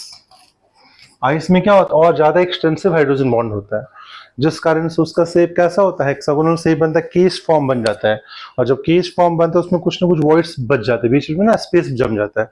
अब स्पेस अगर बीच में खाली आ गया, हवा आ गया, एयर आ गया, तो क्या होगा, उसका डेंसिटी घटेगा कि बढ़ेगा, वैक्यूम है तो अंदर में वैक्यूम है तो डेंसिटी क्या होगा, घटेगा, हल्का हो जाएगा कि भारी हो जाएगा, अगर हवा आ गया बीच में तो हल्का हो जाएगा ना, तो हल्का हो गया तो आइस क्या होगा, पानी में फ्लोट करेगा कि डूब जाएगा, फ्लोट करे। क्यों फ्लोट कर रहा है, क्योंकि हाइड्रोजन बॉन्ड बहुत ज्यादा बन जाता है, जिस कारण से बीच में क्या आता है, वैक्यूम आ जाता है, हवा आ जाता है, एयर आ जाता है, अब वो एयर से इसका डेंसिटी क्या हो गया, घट गया। इसीलिए सॉलिड फॉर्म में वाटर जो है लिक्विड फॉर्म में क्या होता है, फ्लोट करता है, लेकिन कोई सॉलिड को डूब जाना चाहिए ना, सॉलिड तो और कंडेंस हो गए, फिर भी क्या हो रही है, फ्लोट कर रहे। क्यों फ्लोट कर रहे, क्या रीजन है इसके पीछे, क्या बोलोगे, हाइड्रोजन बॉन्ड केज फॉर्म में बनता है, एक्सटेंसिव हाइड्रोजन बॉन्डिंग होती है, जिस कारण से ये क्या करता है, आइस क्या करता है, फ्लोट करता है। तो चलो फिलहाल तो हमारा टॉपिक कुछ और, हम क्या पढ़ने जा रहे हैं, हाइड्रोजन बॉन्ड कैसे बना, देखो ध्यान से, फ्लोरीन है, दिख रहा है यहाँ पे, हाइड्रोजन जुड़ा हुआ है, ठीक है, फिर यहाँ पे क्या है, डेल्टा माइनस, यहाँ पे क्या, डेल्टा प्लस, हाइड्रोजन यहाँ लगा हुआ है, ठीक है, फिर फ्लोरीन लगा हुआ है मान लो, ठीक है, तो क्या दिख रहा है यहाँ पे, इसमें डेल्टा प्लस आएगा, इसमें डेल्टा माइनस आएगा, क्या करेगा, अट्रैक्ट कर लेगा। फिर यहाँ पे आ जाओ, फिर यहाँ पे डेल्टा माइनस, हाइड्रोजन यहाँ लगा हुआ है, यहाँ पे क्या लगा हुआ है, फ्लोरीन लगा हुआ है, क्या डेल्टा प्लस और क्या डेल्टा माइनस, यहाँ भी लोन पे लगा हुआ है, क्या करेगा, इसको पकड़ लेगा। यहाँ भी देखो क्या क्या पकड़ लेते, ये सब जो है इसको क्या बोलते हैं हम लोग, क्या कहलाता है इसको, हाइड्रोजन बॉन्ड। समझ में आ रहा है, फिर आगे बढ़ेगा, आगे बढ़ते जाओ ऐसे, क्या करेगा, फिर हाइड्रोजन यहाँ आएगा, किसके साथ, फ्लोरीन के साथ, delta plus delta minus, loan पे यहाँ लगा हुआ है, कौन पकड़ेगा, बॉन्ड बन गया। तो this is how hydrogen bond forms. और ध्यान रखना ये जो एंगल होता है ये अप्रोक्स 120 डिग्री के पास आता है, किसमें, HF में। सिमिलरली अगर वाटर की बात करें, वाटर भी देख लो, समझो वाटर का, वाटर में H2O है, ऑक्सीजन, हाइड्रोजन, क्या आएगा यहाँ पे, डेल्टा प्लस, यहाँ क्या आएगा, क्यों माइनस आ रहा है, फिर से बताओ, क्योंकि ऑक्सीजन क्या है, इलेक्ट्रोनेगेटिव, साइज छोटा है, इसका न्यूक्लियस पावरफुल है, इलेक्ट्रॉन छीनेगा, जब इलेक्ट्रॉन छीनेगा, इलेक्ट्रॉन अगर शिफ्ट हो रहा है तो इधर क्या आएगा, माइनस, इधर क्या आएगा, प्लस चार्ज। फिर वाटर बगल में है, बहुत सारा मॉलिक्यूल, एक तो है नहीं, क्या है यहाँ पे, लोन पर छुपा हुआ है, यहाँ माइनस, यहाँ पे क्या, प्लस, क्या करेगा ये प्लस, क्या करेगा, लोन पेयर को अट्रैक्ट कर लिया, क्या कहलाएगा इसको, हाइड्रोजन बॉन्ड। समझ में आ रहा है। अब देखो तुमको बहुत ही अच्छा एग्जांपल दे रहा है, समझना इसको। सब आइसक्रीम खाते हो, आइसक्रीम खाया, चोकोबार खाया कि नहीं खाया है, तो जो चोकोबार खाता है, कपकेक खाता है, तो उसमें तुम डंटी देखा है बीच में, डंटी किसका, प्लास्टिक का रहता है, लकड़ी का रहता है। जब प्लास्टिक का बन रहा है पैकेट, प्लास्टिक का बन रहा है रैपर, तो डंटी प्लास्टिक का कहीं नहीं बना रहा है, सोचा है कभी, प्लास्टिक तो सस्ता ही पड़ेगा, अवेलेबल भी है, लेकिन लकड़ी क्यों घुसा रहे हर जगह उसमें, कहीं कोई ब्रांड का कभी खाया है लकड़ी की जगह प्लास्टिक घुसा बीच में, क्यों नहीं, आखिर क्या रीजन इसके पीछे, कभी सोचा नहीं है, नहीं सोचा, खा लिया अरे हाँ, क्या क्या दिक्कत होगा, प्लास्टिक में नॉन पोलर होता है, उसमें हाइड्रोजन, उसमें ना ऑक्सीजन है, ना नाइट्रोजन, ना फ्लोरीन है। प्लास्टिक क्या है, पॉलीथीन वगैरह, वो नॉन पोलर है। लकड़ी किससे बनता है, बायो वाले स्टूडेंट बताओ, किससे लकड़ी बनता है, सेल्यूलोज। क्या होता है वो? सेल्यूलोज। और सेल्यूलोज में क्या होता है? अल्कोहल, OH होता है। तो OH अगर है, हाइड्रोजन से बॉन्डेड है वहां पे। और पानी, आइसक्रीम में क्या है? वाटर तो होगा ही होगा, उसमें भी क्या वाटर है, वहां भी हाइड्रोजन बॉन्ड है। तो वहां वाटर और सेल्यूलोज में भी क्या? OH। दोनों क्या करेगा? स्ट्रॉन्ग फोर्स बना लेगा। स्ट्रॉन्ग फोर्स इतना बना लेगा, तुम जितना चाटना चाटते रहो, डूबेगा नहीं, टूटेगा नहीं। समझ में आ रहा है ना? जब तक कि लास्ट खत्म नहीं हो जाती। तो यही बॉन्ड, यही फोर्सेस को क्या बोलते हैं हम लोग? हाइड्रोजन बॉन्ड, जो उसको स्ट्रांगली पकड़ के रखे रहता है एंड तक, जब तक कि खत्म ना हो जाए। इसे लकड़ी का ही बनता है, लकड़ी का ही स्पून दिए जाते हैं, लकड़ी का ही डंटी होता है। प्लास्टिक का डंटी वहां काम करेगा क्या? नहीं करेगा। समझ आया? क्यों बताएं, कैसे बताएं? रीजन है, हर चीज के पीछे रीजन होता है। चलो, तो ये हो गया किसका बॉन्ड, किसके बीच हो गया? HF। ये किसके बीच हो गया? H2O। अब देखो ध्यान से, ये जो है दो टाइप का होता है बेटा। अगर हम बात करें, हाइड्रोजन बॉन्ड जो है दो टाइप के, कौन कौन से? लिखिए। पहला होता है इंटरमॉलिक्यूलर, इंटरमॉलिक्यूलर। और दूसरा क्या होता है? इंट्रामॉलिक्यूलर। तो स्कूल वगैरह में अगर कभी खेल उल होता है तो क्या बोलते हैं? Inter school competition. सुना? इंटर स्कूल मतलब क्या होता है? एक स्कूल के अंदर ही अंदर हो रहा है कि एक स्कूल और दूसरा स्कूल से? Inter state, inter school, inter district का मतलब क्या होता है? एक स्कूल का दूसरे स्कूल से, दूसरे का तीसरे से, है ना? तो यहाँ पे जब इंटर स्कूल होगा तो इंटर, इंटर का मतलब क्या होगा? एक का दूसरे से। तो क्या बोलेंगे? अगर एक मॉलिक्यूल दूसरे मॉलिक्यूल से बना रहा है, दूसरा तीसरे से बना रहा है, तो क्या बोलेंगे उसको? Inter molecule. लेकिन अगर एक मॉलिक्यूल के अंदर ही अंदर बन गया बॉन्ड, तो क्या बोलेंगे उसको? इंट्रा। फॉर एग्जाम्पल अभी जस्ट समझाएं, H2O क्या है बताओ? H2O अलग अलग है कि एक ही है? अलग अलग मॉलिक्यूल है ना, सब अलग अलग है। अब यहाँ प्लस था, यहाँ पे क्या था? लोन पेयर था। अट्रैक्ट किया कि नहीं किया? यहाँ प्लस था, यहाँ फिर से क्या था? लोन पेयर था। अट्रैक्ट किया कि नहीं किया? ये दोनों क्या कहेगा? इंटर के इंट्रा। क्या बोलेंगे इसको? Inter molecular force. Hydrogen bonding बोल दो। लेकिन अगर एग्जांपल यहाँ पे एक और हम लेते हैं ऐसा, जैसे मान लो, इसका तुम लोगों का नाम पता नहीं होगा, समझा दे रहे हैं। ऐसा देखो, इसको बोलते हैं ऑर्थो नाइट्रोफिनॉल। क्या बोलते हैं इसको? और फिनॉल बोलते हैं PHOH। व्यंजन के ऊपर OH लगा तो क्या बोलेंगे? फिनॉल। और ऊपर क्या लगा हुआ? नाइट्रो। तो जो बगल बगल, जो 11th में ध्यान रखो, इसको बोलते हैं ऑर्थो। क्या बोलते हैं इसको? बगल बगल वाले को। उसके बगल को क्या बोलते हैं? Very good. और नीचे वाले क्या बोलते हैं? नीचे क्या बोलते हैं? पैरा। तो पैरा, पैर के पास क्या होगा? पैरा हो जाएगा। ध्यान रखना, इधर मेटा, ऊपर वाला ऑर्थो। अब देखो, इस मॉलिक्यूल में देखो हाइड्रोजन किससे जुड़ा हुआ है? चेक करो किससे जुड़ा हुआ है। तो हमको क्या चाहिए? Fluorine, oxygen, nitrogen. तो एक है कि नहीं है इसके पास? तो इसका डेल्टा माइनस बड़ा, इसका डेल्टा प्लस भी क्या बड़ा? इतना बड़ा होगा कि बगल में क्या दिख रहा है हमको? ऑक्सीजन। क्या करेगा? अट्रैक्ट कर लेगा। तो ये जो हाइड्रोजन बॉन्ड बना है, क्या मॉलिक्यूल के अंदर ही अंदर बन गया कि दूसरा को रिक्वायरमेंट पड़ा हमको? अंदर अंदर बन गया ना। क्या बोलेंगे इसको हम लोग? इंट्रा मॉलिक्यूलर क्या? Hydrogen bond. अब सुनो सुनो ध्यान से, क्या पूछ रहे हैं? अगर किसी मॉलिक्यूल्स में या किसी लिक्विड में किसी जगह पे इंटर मॉलिक्यूलर बॉन्ड हो रहा है, इंटर मॉलिक्यूलर का मतलब फिर से बताओ? जो एक स्कूल से दूसरे स्कूल में, हाँ, एक स्कूल दूसरे, एक मॉलिक्यूल दूसरे, दूसरा तीसरे को पकड़ते नेटवर्क बनेगा पूरा एकदम, बिल्कुल क्या बोलेंगे, लॉन्ग टर्म तक ये फोर्स चल रहा है। अगर फोर्स लॉन्ग दूर तक चल रहा है तो मॉलिक्यूल पास पास होगा कि दूर दूर होगा? पकड़ के खींच रहे हैं ना भाई सबको। तो यहाँ फोर्स क्या होगा? अट्रैक्शन स्ट्रांग हो जाएगा। अगर अट्रैक्शन फोर्स स्ट्रांग हो गया है तो क्या होगा? क्या लगता है तुमको? ये इसका बॉइलिंग पॉइंट ज्यादा होगा कम होगा? अगर मॉलिक्यूल्स को पकड़ के रखे हैं सब, मतलब सब एक दूसरे का हाथ पकड़ लो, तो तुमको अगर कोई ठेलेगा आंधी ऊंधी में, तुम उड़ जाओगे क्या? पकड़ के रहेगा, तुम पकड़ के, तुम लोग सब एक दूसरे का हाथ पकड़ के बैठा हुआ है, लेकिन कोई एक दूसरे का हाथ पकड़ सब अकेले खड़ा है। अगर मान लो आंधी वांधी आ गए तो क्या होगा? उड़िया जाओगे। तो कब उड़ियाना आसान है? जब पकड़ के रखा है तब, जब पकड़ के नहीं रखा तब नहीं तब। तो क्या बोलेंगे? इंट्रामॉलिक्यूलर में क्या हो रहा है? पकड़ के रखा है दूसरे को, कोई मतलब है दूसरे से नहीं, अपने अपने मतलब रखा हुआ, दूसरे से कोई मतलब नहीं। तो क्या बोलेंगे? इसका वोलेटिलिटी क्या होगा? वोलेटाइल समझते क्या होता है? वोलेटाइल मतलब जो थोड़ा सा हिट किए उड़ गया। कौन जल्दी उड़ेगा? This will be more volatile. लेकिन ये क्या होगा? क्या होगा जी? कम वोलेटाइल। क्यों? क्या है? सब एक दूसरे को पकड़ के रखा, चेन रिएक्शन टाइप हो रखा है। तो बॉइलिंग पॉइंट क्या आएगा इसका? कम या ज्यादा? डेंसिटी भी क्या? मेल्टिंग पॉइंट भी क्या? इसका सब क्या हो जाएगा? वोलेटिलिटी ज्यादा होगा, लेकिन बाकी सब क्या कम, बॉइलिंग पॉइंट भी कम, मेल्टिंग पॉइंट भी कम, और क्या डेंसिटी भी क्या कम। लेकिन अगर मान लो ऑर्थो की जगह हम पैरा पे लगाते नाइट्रो को, तब क्या ये जुड़ पाता, इतना दूर जा पाता, मेटा पे जा पाता नहीं। तब इसको दूसरा मॉलिक्यूल चाहिए था, ये चाहिए दूसरा, दूसरे को तीसरा चाहिए। तो उस केस में क्या करता है ये इंटर मॉलिक्यूलर हाइड्रोजन बॉन्डिंग, कब अगर पैरा लगाते हैं तब। ऑर्थो में कर पा रहे हैं कि नहीं, ऑर्थो में बगल में तुरंत तुरंत चिपक गया, तो इसको क्या बोलेंगे इंट्रा। लेकिन यही अगर पैरा होता तो क्या होता इंटर। तो तुमसे कोई पूछा क्वेश्चन ऑलरेडी पीवाईक्यू में आया हुआ है कि which of the following will have more boiling point, inter molecular hydrogen bonding मतलब ऑर्थो नाइट्रोफेनॉल या पैरा नाइट्रोफेनॉल। सोच के बताओ किसका बॉइलिंग पॉइंट ज्यादा होगा, पैरा का। क्यों, पैरा वाला में एक दूसरे से दूसरे तीसरे से जुड़ेगा, बट ऑर्थो वाले में क्या होगा एक ही में जुड़ जाएगा, अपने आप में जुड़ जाएगा। तो क्या ध्यान रखना, बॉइलिंग पॉइंट ज्यादा किसका है, ऑर्थो का कि पैरा का, पैरा का। ये चीज ऑर्गेनिक में आएगा बेटा, कब 12th में फिनॉल जब पढ़ेंगे ना हैलोकेन्स, उसमें भी आता है ये चीज।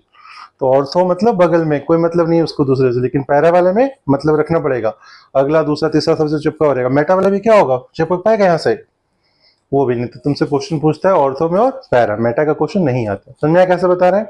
चलो उसको फिर नोट करो, फिर एक अच्छा क्वेश्चन करवाएंगे, फटाफट नोट करो। तो सबसे पहले अगर हम बोले स्ट्रेंथ ऑफ हाइड्रोजन बॉन्ड कैसा है, स्ट्रेंथ ऑफ हाइड्रोजन बॉन्ड क्या आएगा। तो मॉलिक्यूल मान लो दे रखा है H2O2, H2O, अल्कोहल क्या होता है ROH, है ना, अमोनिया, है ना, अमोनिया के बाद मान लो तुम्हारे पास क्या है CH4। तो खुद सोच के बताओ कि कहाँ पे हाइड्रोजन बॉन्ड सबसे ज्यादा आना चाहिए, कहाँ स्ट्रॉन्गेस्ट होना चाहिए। और एक HF भी ले लो, तुम लोग को सबको ट्राई करना है। क्वेश्चन लिखो, compare the strength of hydrogen bonding. अच्छा क्वेश्चन है, उसको सबको ट्राई करो। Compare the strength of hydrogen bonding.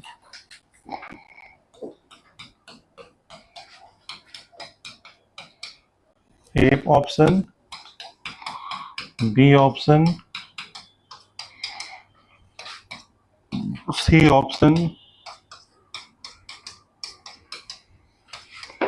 D option में फिर से यही है, oxygen hydrogen, hydrogen fluorine hydrogen. तो क्या है, देखो डिफरेंस क्या समझाते रहे। डिफरेंस ये है, इस बार मेरे पास डेल्टा प्लस यहाँ है, यहाँ फ्लोरीन है, ये बॉन्ड बना। डेल्टा प्लस यहाँ है, यहाँ पे लोन पेयर है, ये बॉन्ड बना। डेल्टा प्लस यहाँ है, यहाँ पे लोन पेयर है, बना। ठीक है, यहाँ पे डेल्टा प्लस है, यहाँ भी लोन पेयर है, यहाँ पर। तो बताना है कि ये ABCD 4 है, ये मान लो A, ये मान लो B, ये मान लो C, ये मान लो D। स्ट्रॉन्गेस्ट फोर्स कौन सा होगा, कहाँ पे स्ट्रॉन्ग बॉन्ड बनेगा, सोच के बताओ, दिमाग लगाओ। सबसे स्ट्रॉन्ग कौन होना चाहिए, ए लग रहा है ना। लेकिन ध्यान रखना, देखो गलती कहाँ बता, पढ़ाई समझ लो। ये अगर हम लोग सब इसको सॉल्व करने चाह रहे हैं, ABCDS लग रहा है सबसे स्ट्रॉन्ग ये होगा, फिर क्या लग रहा है B, है यही लग रहा है ना, फिर D की C, D फिर C। देखो बता रहे क्या, इसका जो पहला फैक्टर होता है, फर्स्ट फैक्टर हमारा जो होगा वो है, ध्यान रखना क्या बता, इसमें जो हम लोग का सबसे पहला फैक्टर होने वाला है वो होता है delta plus charge on hydrogen atom. Hydrogen atom पे जो चार्ज है वो कितना ज्यादा है, कैसा है वो, delta plus charge on hydrogen atom. ठीक है, तो तुम ये देखो कि भाई सबसे इलेक्ट्रोनेगेटिव कौन है, फ्लोरीन की ऑक्सीजन, फ्लोरीन है ना। सबसे बड़ा प्लस कहाँ आएगा, यहीं आएगा, और छोटा वाला कहाँ आएगा, यहाँ छोटा छोटा आएगा। क्यों, फ्लोरीन सबसे इलेक्ट्रोनेगेटिव है, सबसे ज्यादा यहीं पे आएगा, है ना। तो ये सबसे पावरफुल हुआ दोनों, और ये दोनों क्या होगा, कम पावरफुल हो गए। तो दो कैटेगरी बन, ए और बी, और ये बन गया COD। अब हमको क्या करना है, लोन पे डोनेट करना है। तो लोन पे डोनेट कौन करेगा, जो इलेक्ट्रोनेगेटिव ज्यादा है कि जो इलेक्ट्रोनेगेटिव कम है। इलेक्ट्रॉन देगा तब तो बॉन्ड बनेगा, तो इलेक्ट्रॉन कौन देगा, जो ज्यादा इलेक्ट्रोनेगेटिव है कि जो कम इलेक्ट्रोनेगेटिव है, कम है। क्यों, जो इलेक्ट्रोनेगेटिव ज्यादा रहेगा बेटा वो पकड़ के रखेगा इलेक्ट्रॉन को, वो देना चाहेगा ही नहीं। और जब ये नहीं देगा तो क्या बॉन्ड बनेगा, नहीं बनेगा। तो ये क्या है, मोर इलेक्ट्रोनेगेटिव, क्या है ये, तो ये क्या है लेस इलेक्ट्रॉन। तो ये क्या कंजूसी करेगा देने, नहीं कंजूसी नहीं करेगा देने में। तो ये अगर अच्छे से डोनेट करेगा तो क्या बोलेंगे, इसका बॉन्ड क्या बनेगा, सॉलिड बनेगा, बढ़िया बनेगा। इसका बॉन्ड क्या हो जाएगा, खराब हो जाएगा। तो सबसे स्ट्रॉन्गर कौन हो, ए की बी? बी। बी के बाद फिर क्या आएगा, ए। अब इन दोनों तुम खुद से बताओ उसी तरह से सोच के, दोनों का डेल्टा प्लस बराबर है। अब कौन देगा, फ्लोरीन की ऑक्सीजन? बोलो, ऑक्सीजन की फ्लोरीन? ऑक्सीजन। तो क्या आ गया आंसर, फिर क्या, जी। समझ में आया कैसे बता रहे हैं, ये जेई का पीवाई क्यू है। अच्छे समझ में आ जाए कैसे बता रहे हैं। अच्छा क्वेश्चन है, बहुत लोगों को समझ में पाता है, क्योंकि यहाँ हम इन जनरल बोलते हैं एच एफ, सही बात है, लेकिन क्या एच एफ का एच एफ से और H2O का H2O से बोलते हैं, लेकिन यहाँ HF का H2O से बना रहा है, तो ये अलग हो जाएगा। समझाया क्या बता रहे हैं, अगर H2O रहेगा तो वीकर है। देखो इससे तो ये वीक ही है ना, ये स्ट्रॉन्गर है, ये स्ट्रॉन्गर है ऊपर वाला। अभी जस्ट पढ़े ना, इसके पहले जो एग्जांपल देखे हम लोग, क्या देखे यहाँ पे, H2O है और HF है, तो H2O वीकर है कि नहीं है, क्यों, क्योंकि H2O का H2O से कंपेयर कर रहा है, HF का HF से कंपेयर कर रहा है। लेकिन यहाँ वाला जो एग्जाम्पल, इसमें डिफरेंस क्या है, HF में क्या है, HF तो है, लेकिन यहाँ ऑक्सीजन देगा, तो ज्यादा कौन देगा, ये दे देगा। समझ में क्लियर हो रहा है कॉन्सेप्ट। अगर मान लो यहाँ पे नाइट्रोजन होता तब क्या बोलते हैं हम, नाइट्रोजन डोनेट, तो क्या करते, डेल्टा माइनस, यहाँ मान लो डेल्टा प्लस, तब क्या होता, तब सबसे स्ट्रॉन्ग कौन होता, वो। क्यों, इस केस में नाइट्रोजन क्या है, सबसे कम इलेक्ट्रोनेगेटिव, डोनेट पूरा अच्छे से करेगा, ये क्या हो गया, सबसे स्ट्रॉन्गेस्ट बॉन्ड बन जाता। समझ आ रहा है, चलिए हो गया, नोट कर लो। तो we are going to study the theories now, theories of bond formation. तो बॉन्ड फॉर्मेशन के क्या क्या थ्योरीज है वो देखने जा रहे हैं। सबसे पहले जो थ्योरी हमारा रहेगा, कौन सा है वो थ्योरी, लुईस ऑक्टेट थ्योरी। तो नाम ही समझ में आ रहा है, लुईस, लुईस ऑक्टेट, तुम पढ़े हो बचपन में, 10th में पढ़ाया था इसको। तो जितने भी लुईस डॉट स्ट्रक्चर्स बनते हैं इसी थ्योरी से बनते हैं। क्या बोलता है ये, हर एटम अपना जो है बॉन्डिंग करेगा, क्यों बॉन्ड बनाएगा, ताकि ये क्या कर ले, अपना ऑक्टेट पूरा कर ले, और ऑक्टेट पूरा करके क्या बन जाइए, स्टेबल हो जाए, ताकि नोबल गैस जो है माने जाते हैं क्या, स्टेबल माने जाते हैं। तो हर एलिमेंट चाहेगा कि नोबल गैस कॉन्फिगरेशन अटेंड कर ले, ताकि वो भी क्या हो जाए, स्टेबल हो जाए। तो रीजन का सुनो ध्यान से।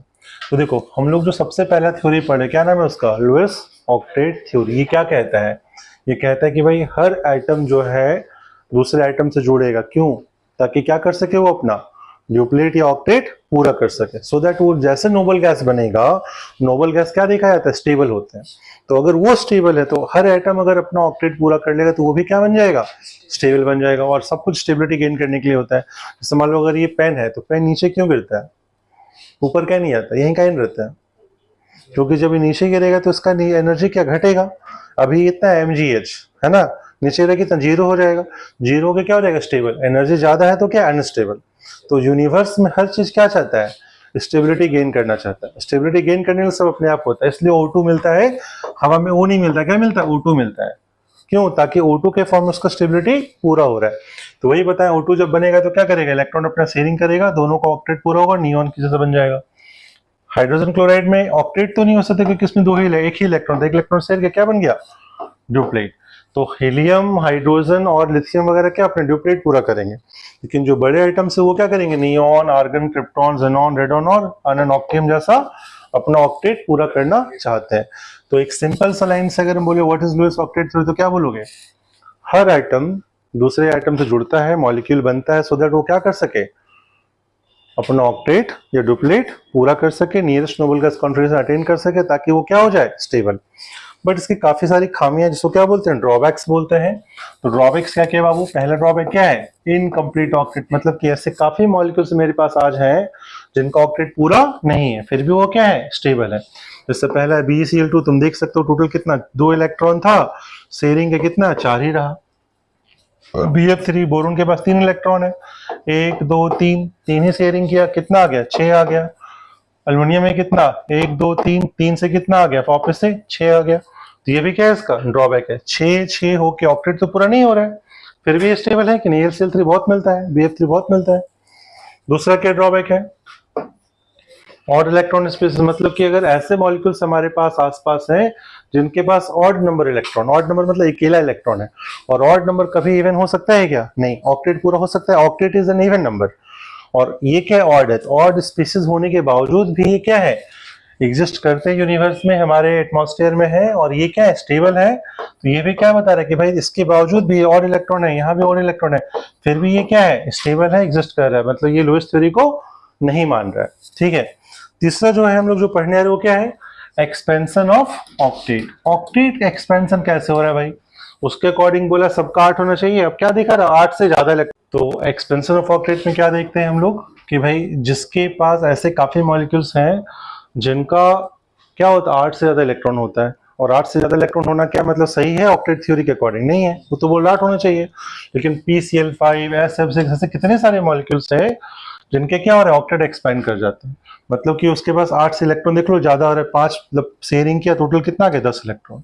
यहाँ पे सल्फर में कितना SF6 में कितना आ गया 12 इलेक्ट्रॉन, तो 12 इलेक्ट्रॉन भी है, स्टेबल है फिर भी, है ना। तो ये क्यों है, इसके पीछे रीजन क्या है देखो, समझो फिर समझा रहा है, क्लियरली समझा रहा है।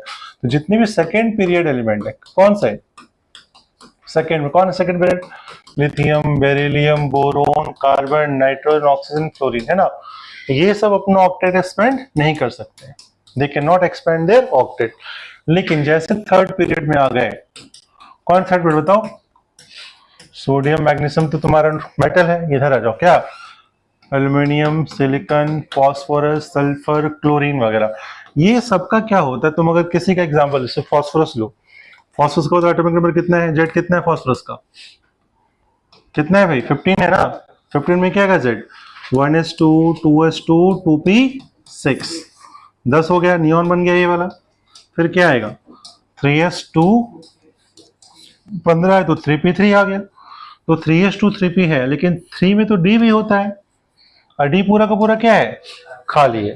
तो बिकॉज ऑफ दिस इनकम्प्लीट, या फिर कह लो क्या बोलेंगे इसको, जो वेकेंट है, क्या है ये वेकेंट है ना तुम्हारा, वेकेंट d ऑर्बिटल, ये क्या करेगा अपना ऑक्टेट एक्सपेंड कर लेता है। लेकिन इसके जस्ट ऊपर कौन था, नाइट्रोजन था, देख रहा है जस्ट ऊपर कौन, नाइट्रोजन, नाइट्रोजन में कितना है 7 ही होता है, क्या आएगा 1s2 2s2 2p3, तो 2s2 2p2 में क्या d होता है, होता ही नहीं है, क्या ऑक्टेट एक्सपेंड कर सकता है, नहीं कर सकता। तो क्या ध्यान रखना, क्या बोलेंगे क्लाइन में, जो थर्ड पीरियड है, कौन है जो थर्ड पीरियड है उसके नीचे वाले हैं कौन से पी ब्लॉक के एलिमेंट्स, उन सबके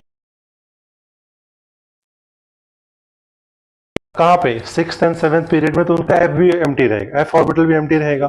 तो because of their empty orbital they can क्या एक्सपैंड देयर ऑक्टेट। तो कौन कर सकता है, सेकेंड पीरियड की थर्ड पीरियड, थर्ड। तो तुमसे कोई बोलेगा क्या ऑक्सीजन अपना ऑक्टेट एक्सपेंड करेगा, क्या बोलोगे, नहीं। सल्फर करेगा, कर सकता है, सल्फर कर सकता है, क्यों कर सकता है, क्या है उसके पास, क्या है भाई, उसका जो 3d ऑर्बिटल है वो क्या है खाली है। तुम लोग को पता है ना ऑक्सीजन के नीचे कौन है सल्फर, फिर कौन सेलेनियम, टेलोडियम, फिर क्या पोलियम, तो ये सारे क्या कर सकते हैं एक्सपेंड कर सकते हैं। तो समझ में क्या बता रहे हैं, लेकिन सेकंड पीरियड करेगा नहीं। तो ये हो गया तुम्हारा थर्ड ड्रॉबैक। और एक लास्ट ड्रॉबैक क्या है इसका, उसने क्या कहा कि हर एलिमेंट क्या चाहता है ऑक्टेट अपना पूरा करके नोबल गैस बनना चाहता है। अब होता क्या कि जो नोबल गैस ऑलरेडी बने हुए हैं, कौन कौन है नोबल गैस, हीलियम, आर्गन, फिर क्या बोलो, क्रिप्टन, ज़ेनॉन, रेडॉन, है ना, फिर क्या यूयू।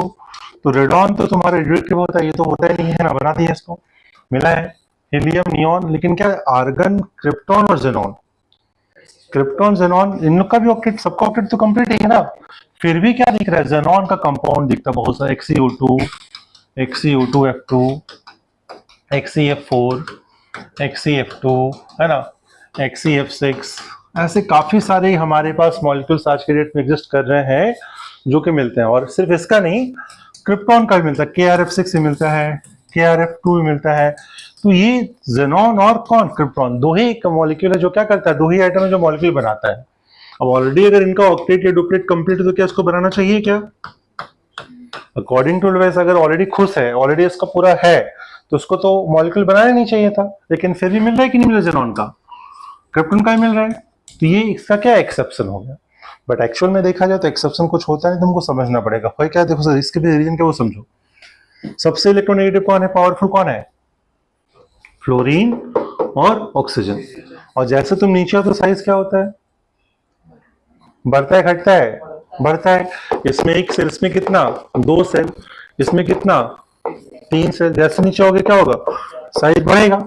अब साइज बढ़ेगा तो तुम क्या हो रहे हो, न्यूक्लियस से दूर जा रहे हो कि पास जा रहे हो, दूर जाओ तो जेनॉन में जाओगे तो 1 2 3 4 5, कितना आगे जेनॉन में 5 ऑर्बिट आगे, 1 2 3 4 5। तो जो बाहर का इलेक्ट्रॉन होता है ना वो थोड़ा क्या होता है, न्यूक्लियस के पकड़ से दूर हो जाता है। अब जब दूर हो जाता है तो फ्लोरीन क्या है, बहुत पावरफुल है, वो क्या करेगा, इसके इलेक्ट्रॉन को पकड़ के शेयर कर लेता है। ऑक्सीजन भी पावरफुल है, वो भी क्या करेगा, इसके इलेक्ट्रॉन पकड़ के शेयर कर लेगा। तो because of bigger size nucleus का कंट्रोल थोड़ा ढीला हो जाता है, उतने इलेक्ट्रॉन को पकड़ रख नहीं पाता है, इलेक्ट्रॉन दूर दूर हो जाता है। और जो सबसे ज्यादा पावरफुल न्यूक्लियर इलेक्ट्रॉन एटम्स है कौन, फ्लोरीन और ऑक्सीजन, वो क्या करते हैं, दूर वाले इलेक्ट्रॉन से भी क्या करते हैं, शेयरिंग कर लेते हैं। और जैसे शेयरिंग करेंगे क्या हो जाएगा, क्या हो जाएगा जी, बॉन्ड बन जाएगा। तो this is how bond formation takes place. इसको ध्यान रखना है, समझा दिए। क्या हो गया ये, कोई दिक्कत समझ लो। आई थिंक वाटर जो कि रहने से हो जाए, कोई दिक्कत नहीं, समझते हैं, समझ में क्या बता रहे हैं, इसको नोट कर लो। लेट्स सी इसमें आएगा, चलो ठीक है, कोई दिक्कत, समझो, इसको समझा देते हैं। क्लियर है। तो ये टोटल 4 एक्सेप्शन, कौन कौन सा एक्सेप्शन, फिर से बताओ। फर्स्ट एक्सेप्शन कौन सा है, फर्स्ट एक्सेप्शन इनकम्प्लीट ऑक्टेट। दूसरा क्या है, ऑड इलेक्ट्रॉन। तीसरा क्या है, एक्सपेंशन ऑक्टेट कौन करेगा, third period and below. Second कर सकता है क्या, नहीं। और जो फोर्थ है वो क्या है, जो भी जस्ट पढ़े, नोबल गैसेस का ऑक्टेट पहले से पूरा है, तो उसको आइडियली अपना मॉलिक्यूल बनाना नहीं चाहिए था, लेकिन कौन बना रहा है, क्रिप्टॉन और जेनॉन बना पा रहा है। उसके काफी मॉलिक्यूल्स हमको मिल रहे हैं। क्यों मिले, रीजन क्या है उसके पीछे, क्योंकि जैसे नीचे जाएंगे साइज क्या हो रहा है, बढ़ रहा है। साइज बढ़ रहा है तो क्या हो रहा है, इलेक्ट्रॉन क्लाउड दूर हो रहा है। जब इलेक्ट्रॉन क्लाउड दूर हो तो उसके इलेक्ट्रॉन को क्या कर लिया जा रहा है, शेयर कर लिया जा रहा है, जिस कारण से क्या हो रहा है, बॉन्डिंग हो जा रही है। बट रेडॉन क्यों नहीं करता, जो नीचे है वो तो और बड़ा है, तो रेडॉन क्यों नहीं करता, क्योंकि वो क्या है, रेडियो एक्टिव है। और अगर वो रेडियो एक्टिव है तो क्या बॉन्ड मॉलिक्यूल बनाएगा, नहीं बनाएगा। तो ध्यान रखना, इसमें जो बता दी, हीलियम है, नियॉन है, आर्गन है, क्रिप्टॉन है, जेनॉन है और क्या है, रेडॉन। रेडियो एक्टिव इसलिए नहीं बना रहा है। और ये इतने छोटे हैं कि ये भी नहीं बना पा रहा है। छोटे मतलब क्या, न्यूक्लियस पकड़ के रखा है, ये बना पाएगा क्या, नहीं। बट इन दोनों में थोड़ा सा लूजली हेल्ड है, क्लाउड काफी दूर दूर तक है, तो मॉलिक्यूल क्या होगा, बन जाएगा। तो टोटल 4 तुम्हारा ड्रॉबैक और ऑक्टेट थ्योरी कंप्लीट। उसको अब इसके बाद हम देखेंगे वैलेंस बॉन्ड थ्योरी। खत्म करो, नोट करो, ठीक है। तो अब हम पढ़ा रहे तुम लोगों को फॉर्मल चार्ज, जो कि काफी इंपॉर्टेंट है और बहुत ही बेसिक सा चीज है। देखो फॉर्मल चार्ज क्या है, इसको हम लोग क्या बोलते हैं, फेक चार्ज बोलते हैं। क्या बोलते हैं, जरा फेक, मतलब ये चार्ज एक्चुअल में नहीं है, क्या बन के दिखता है। मतलब हम क्या करते, इसका हेल्प क्या है, अगर हमें फॉर्मल चार्ज पता हो तो हम ये बता सकते हैं कि अगर हमारे पास कुछ मॉलिक्यूल है, उनका 2-3 स्ट्रक्चर को बना के दिखा रहा है, लोएस्ट डॉट, ये भी बन जाएगा, ये भी बन जाएगा, ये बन जाएगा, उनमें से सबसे स्टेबल कौन होगा, ये बताता है फॉर्मल चार्ज, है ना। जिसका फॉर्मल चार्ज मिनिमम होगा वही स्ट्रक्चर क्या होगा, स्टेबल होगा, वही स्ट्रक्चर बनेगा, वही स्ट्रक्चर बनाया जाएगा, वही उसी तरह से मॉलिक्यूल एग्जिस्ट करेगा। तो ये कैसे निकालते, उसका क्या फॉर्मूला, लिखो फटाफट फॉर्मल चार्ज। देखो formal charge is given by number of valence electron, किसी भी एलिमेंट में कितना वैलेंस इलेक्ट्रॉन है, माइनस नंबर ऑफ क्या, नॉन बॉन्डिंग इलेक्ट्रॉन, जो बॉन्ड नहीं बनाते हैं, नॉन बॉन्डिंग इलेक्ट्रॉन, फिर से minus half of number of क्या है ये, बॉन्डिंग इलेक्ट्रॉन्स। मतलब कि जिसमें जितने भी वैलेंस इलेक्ट्रॉन है वो लिख लेना, माइनस क्या करना, जो बॉन्ड नहीं बना रहा वो लिख लेना, माइनस हाफ ऑफ क्या, जो बॉन्ड बना चुके हैं उसको माइनस कर देना। और अगर किसी मॉलिक्यूल का फॉर्मल चार्ज, ध्यान रखना क्या बोल रहे हैं, मॉलिक्यूल का फॉर्मल चार्ज अगर 0 आ रहा है ना, वो सबसे स्टेबल होगा, this will be most stable, सबका जोड़ के। और फॉर्मल चार्ज किसका निकलता है, for each atom, for each atom. अभी निकाल के दिखाते तुमको कैसे निकालेंगे, तुम लोग आगे भी ध्यान रखना, ठीक है। इसको नोट कर लो, छोटा हो रहा है, इतना होगा, छोड़ो, बढ़े आगे। देखो समझते हैं, एक एग्जांपल के थ्रू समझते बाद में नोट करना। देखो मान लो ओजोन है हमारा, ओजोन का स्ट्रक्चर कैसा बन रहा था, ऐसा ही बन रहा था, देखे थे, एक कोऑर्डिनेट था, इसमें कितने, 1 2 3 4 5 6, 1 2 3 4 5 6, 1 2 3 4 5, इसको बोल दो 1, इसको बोल दो 2, इसको बोल दो 3, ऐसा समझते हैं। तो अगर हम फर्स्ट का ये O1 का निकालते हैं, बताओ क्या आएगा फॉर्मल चार्ज? कितना नंबर ऑफ वैलेंस इलेक्ट्रॉन निकालो, कितना 6 होता है valence electron, number of valence electron, देखो फिर से मिटा रहे 6 माइनस कितना बॉन्ड, कितने इलेक्ट्रॉन अनपेयर्ड है, कितने इलेक्ट्रॉन बॉन्ड नहीं बनाया है, 1 2 3 4, 4 अनपेयर्ड है ना, हाँ, और कितना बॉन्ड बनाया है, 1 2 3 4, 4 बन रहा है, उसका हाफ कर दो, कितना आ गया, हाफ ऑफ 4, कितना आएगा 6 माइनस 4 माइनस 2, कितना 0, कितना आया 0।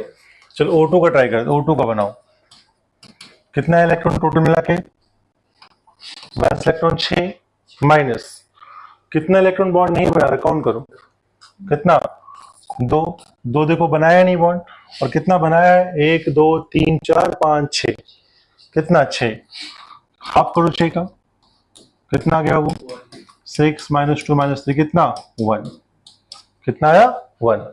वैसे O3 का बनाओ, वापस से बताओ, खुद से बताओ क्या लिखेंगे, कितना वैलेंस इलेक्ट्रॉन 6, कितना बॉन्ड नहीं बनाया, 1 2 3 4 5 6 नहीं बना रहे, और कितना इसमें है जो शेयरिंग किया है बॉन्ड बन रहा है, टोटल 2 इलेक्ट्रॉन से बनना नहीं है, तो हाफ ऑफ 2 कर दो, कितना आ गया 6 माइनस 6 माइनस 1, कितना -1। तो अगर हम फॉर्मल चार्ज तीनों का ऐड करते हैं, formal charge of 1 plus 2 plus 3 क्या आएगा 0 है ना, पहले 0 आया था, पहले 0 था ना अपने पास, 0, उसके बाद कितना 0 प्लस उससे कितना आया 1, वैसे कितना आया, कितना टोटल, फॉर्मल चार्ज 0 का मतलब ये क्या है, सही स्ट्रक्चर है, बनेगा भी, और ओजोन के ऊपर कोई चार्ज होता है क्या, ओजोन के ऊपर चार्ज कितना है 0 ही है, तो यही क्या है इसका फॉर्मल या इमेजिनरी, क्या बोलेंगे इसको, इमेजिनरी है या फिर क्या है, एक फेक है, this is the fake charge और फॉर्मल चार्ज, इसी को निकालना होता है। क्या फायदा इसको निकालने का, हर मॉलिक्यूल के हर एटम का निकालो, ऐड कर दो, अगर ऐड करने पे वही आ रहा जो इसके ऊपर चार्ज है तो सही है, और अगर 0 आ रहा तो वही स्ट्रक्चर क्या होगा, सही माना जाएगा। अगर तुम इसका कोई और स्ट्रक्चर बनाते हो, सर की नहीं ऐसे कर दीजिए, ये भी तो बन जाएगा, तुम उसका फॉर्मल चार्ज निकाल दो, अगर फॉर्मल चार्ज का वैल्यू 1 आ गया या फिर कुछ और आ गया, मतलब गलत हो रहा है, 0 आएगा तो सबसे मिनिमम आ रहा है वो सही हो जाएगा, नोट कर लीजिए सही से, ओके।